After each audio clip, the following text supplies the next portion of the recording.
So, isang pagpalang gabi po sa ating lahat. Muli ako si Niat Bashan and welcome to our daily devotion with Pastor Russell Ocampo. And today is December 22, 2025 and our topic is all about si Jesus ba ay si Yahweh? So, our concept is all about Jesus, the mighty God. So, si Jesus po bilang mighty God ay nagpapakita na siya ay may buong kapangyarihan, otoridad at soberanya. So, hindi lang siya ordinaryong tao lamang dahil siya ay tunay na Diyos na may kakayahang magligtas, mag-ingat at maghari magpakailanman. So ang lakas at karunungan ni Jesus ay walang kapantay dahil siya mismo ang Diyos na nagkatawang tao. So our Bible readings for today is all about Isaiah chapter 9 verse 6 and 7, ASND version, sapagkat ipinanganak sa atin ang isang sanggol, ibinigay sa atin ang isang anak na lalaki at ang pamamahala ay mapapasa kanyang balikat. Tatawagin siyang kamanghamanghang tagapayo, makapangyarihan Diyos, walang hanggang Ama, prinsipe ng kapayapaan. So ang kanyang pamamahala at kapayapaan ay walang katapusan.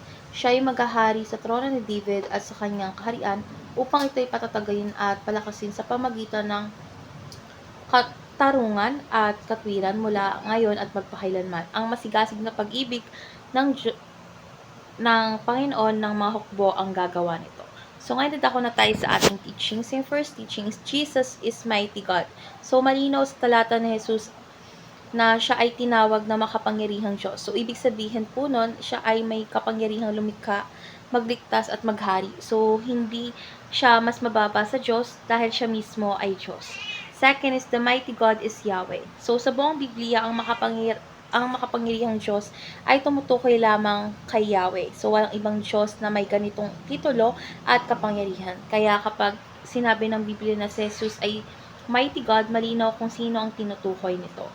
And last is therefore Jesus is Yahweh. So kung si Jesus ay mighty God at ang mighty God ay si Yahweh, malinaw ang konklusyon na si Jesus ay hindi hiwalay kay Yahweh. Siya ang Diyos na nagpakita sa atin upang tayo iligtas. So ngayon dadako na tayo sa ating application. So yung first application is believe that Jesus is God, Yahweh. So maniwala tayo kay Jesus na hindi lang bilang guro o mabuting tao, dapat natin siyang kilalanin bilang Diyos na may buong kapangyarihan dahil ito ang pundasyon ng tunay na pananampalataya. Second is harmonize the scripture with humility. So, syempre wag tayong pumili lang ng talata na gusto natin. So, dapat pag-aralan natin ng buong yung Biblia ng may kababangang loob. So, yung salita ng Diyos ay magkakaugnay at hindi magkakasalungat. And last is interpret scripture with scripture. So, wag nating hayaan na ang Biblia ang magpaliwanag sa Biblia. So, kapag may hindi malinaw, is hanapin natin sa ibang talata na nagbibigay liwanag. Sa ganitong paraan po kasi is may iwasan natin yung maling aral.